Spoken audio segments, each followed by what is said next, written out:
नमस्कार बंधुरा एसएस दास किचेने आमी सुमिता आज निये एसेछि नतून एकटा रेसिपि। आजके रेसिपि फुलकपि और पेঁয়াজকলি दिए भोला माछेर झाल। भोला माछ आमरा पेঁয়াজকলি टमेटो दिए झाल करे खेये थाकि, किन्तु आज आमी बानाबो फुलकपि और पेঁয়াজকলি दिए भोला माछेर झाल। खेते खूब टेस्टी हय। जानि ना आपनारा कखनो करे खेये देखेछेन किना। যদি পারেন একবার এইভাবে করে খেয়ে দেখার অনুরোধ রইল। রেসিপিটা ভালো লাগলে অবশ্যই একটা লাইক কমেন্ট সাবস্ক্রাইব করার অনুরোধ রইল। পাশে থাকা বেল আইকনটিতে ক্লিক করে দেবেন নিউ ভিডিওর আপডেট যাতে সবার আগে আপনার কাছেই পৌঁছে যায়। ওভেনে কড়া বসিয়ে দিয়ে দিলাম সাদা তেল। তেলটা গরম হয়ে গেলে আগে ভোলা মাছগুলোকে ভেজে নেব। এখানে আমি 500 গ্রাম ভোলা মাছ নিয়েছি। মাছগুলোকে কেটে নিয়েছি। গোটা ভাজলে একটু অসুবিধে হয়, এই জন্য আমি একটু ছোট করে কেটে নিয়েছি। মাছগুলোকে হালকা লাল লাল করে ভেজে তুলে নেব। এক পিঠ হয়ে গেলে আরেক পিঠ উল্টে এইভাবে ভেজে নিন। মাছ ভাজতে আমরা সবাই জানি, তবু একটু দেখিয়ে দিলাম। এটা নতুন রাঁধুনিদের জন্য। মাছ হালকা লাল করে ভেজে তুলে নিলাম।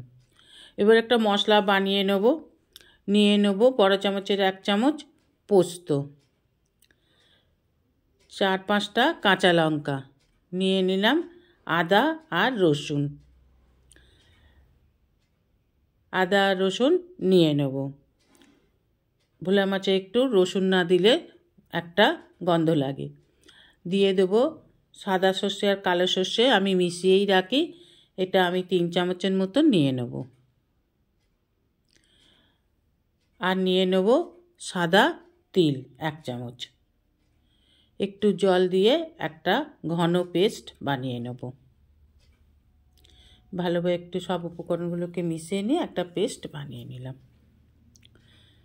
একটু জল দিয়ে দেবেন, পেস্টটা খুব ভালো হবে। এবার এই মাছ ভাজার তেলেতেই দিয়ে দেব 1/2 টিস্পুনের মতন হলুদ গুঁড়ো। তেলেতে অল্প একটু হলুদ গুঁড়ো দিয়ে ভাজার জিনিস ভাজলে তেলটা ছিটকায় কম, তাই জন্য একটু হলুদ গুঁড়ো দিয়ে দিলাম। দিয়ে দিলাম কেটে রাখা ফুলকপিগুলোকে। দিয়ে দেব 1 টিস্পুনের মতন লবণ। একটু লবণ দিয়ে ফুলকপিগুলোকে হালকা লাল করে ভেজে তুলে নিলাম। দেখুন একদমই হালকা লাল, এইভাবে ভেজে তুলে নিতে হবে। আর একটু তেল দিয়ে দেব। আর একটু তেল দিয়ে এই তেলেতে দিয়ে দেব পেঁয়াজকলি, যেগুলো আমি ছোট করে কেটে রেখেছিলাম। পেঁয়াজকলিগুলোকে দিয়ে দিলাম।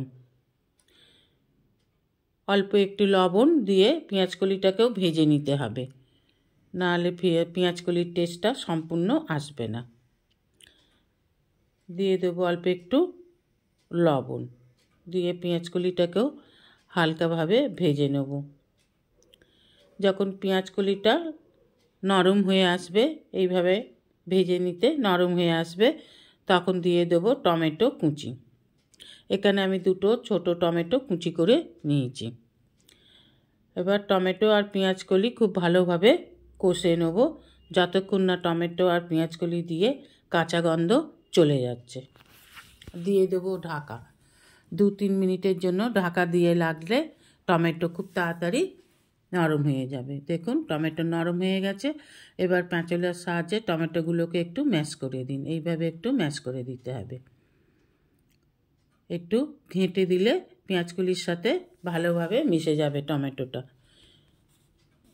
এবার দিয়ে দেব বেটে রাখা মশলা, যেটা আমি আগে আপনাদের দেখিয়েছি। আদা রসুন কাঁচা লঙ্কা সর্ষে পোস্ত তিল, এখানে আমি 3 চামচের মতন দিয়ে দিলাম। দিয়ে দেব 1 টিস্পুন হলুদ গুঁড়ো। এবার খুব ভালোভাবে সমস্ত উপকরণের সাথে পেঁয়াজকলি আর টমেটোটাকে মশলার সাথে মিশিয়ে কষে নিন। এই সময় গ্যাসের ফ্লেমটা লো ফ্লেমে রাখতে হবে। দিয়ে দেব 1 টিস্পুনের মতন লাল লঙ্কার গুঁড়ো। এটা হচ্ছে কাশ্মীরি লঙ্কার গুঁড়ো, রঙটা ভালো আসবে, সেই জন্য একটু কাশ্মীরি লঙ্কার গুঁড়ো দিয়ে দিলাম। এই সময় আপনারা একটু চিনিও দিতে পারেন, তাতে কালারটা আরও ভালো আসে, কিন্তু আমি চিনি স্কিপ করেছি। চিনি সবসময় সব খাবারে দেয়া ঠিক না। দিয়ে দিলাম ফুলকপিগুলোকে, আগে থেকে ভেজে রাখা ফুলকপিগুলোকেও এবার এই মশলার সাথে খুব ভালোভাবে কষে নেব। ভালোভাবে কষে নিতে হবে। এবার দিয়ে দেব আপনি যত গ্রেভি রাখবেন যতটা, সেই পরিমাণ জল। আমি খুব একটা বেশি গ্রেভি রাখবো না, একটু মাখা মাখা হবে, তাই অল্প একটু জল দিলাম। আর একটু জল দিয়ে ঢাকা দিয়ে দিলাম 2-3 মিনিটের জন্য। 2-3 মিনিট পর ঝোলটা দেখুন ফুটে গেছে। দেখে নিতে হবে ফুলকপি সিদ্ধ হয়েছে কি না। ভালোভাবে একটু নেড়ে মিশিয়ে নিলাম। এবার দিয়ে দেব ভেজে রাখা মাছগুলোকে। মাছগুলোকে এক একটা করে এবার ঝোলের মধ্যে দিয়ে দেব।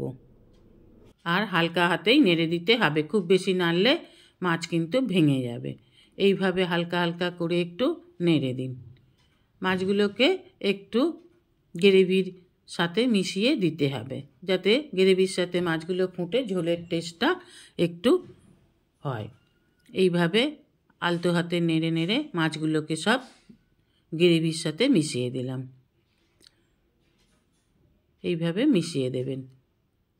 এবার দিয়ে দেব 2-3 মিনিটের জন্য আবার ঢাকা। 2-3 মিনিট ফুটে গেলে ঢাকা খুলে দেখুন ভোলা মাছ ফুলকপি দিয়ে রেডি। ফুলকপি দিয়ে পেঁয়াজকলি দিয়ে ভোলা মাছের ঝাল আমাদের তৈরি হয়ে গেছে। এবার নামিয়ে নিয়ে গরম গরম ভাতের সাথে পরিবেশন করুন। ওপর থেকে একটু ধনেপাতা কুচি ছড়িয়ে দিন, তাতে স্মেলটা আরও ভালো হবে, খেতে আরও ভালো লাগবে। এইভাবে ধনেপাতা কুচি ছড়িয়ে দিয়ে গরম গরম ভাতের সাথে পরিবেশন করুন, খেতে খুব টেস্টি লাগে। আপনার অমূল্য সময় দিয়ে ভিডিওটি সম্পূর্ণ দেখার জন্য আপনাকে অসংখ্য অসংখ্য ধন্যবাদ। রেসিপিটা ভালো লাগলে অবশ্যই একটা লাইক, কমেন্ট, সাবস্ক্রাইব করার অনুরোধ রইল। পাশে থাকা বেল আইকনটিতে ক্লিক করে দেবেন নিউ ভিডিওর আপডেট যাতে সবার আগে আপনার কাছেই পৌঁছে যায়। নমস্কার, আজ এই পর্যন্তই। আবার দেখা হবে নতুন একটা রেসিপির সাথে নতুন একটা দিনে। ভালো থাকবেন, সুস্থ থাকবেন, সঙ্গে থাকবেন। নমস্কার।